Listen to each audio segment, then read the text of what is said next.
Tinawagan ng isang grupo kontra pork barrel sa publiko na makiisa sa kampanya kontra anomalya sa pamagitan niya ng pagsa-selfie.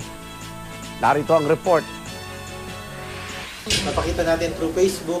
Nanawagan ng grupong Scrap the Work Alliance na gamitin ang pagsiselfie laban sa pork barrel. Hinikayat ng grupo ang publiko na mag-selfie hawak ang mga mensaheng kontra pork barrel at ipost sa Facebook gamit ang hashtag na Scrap the Pork.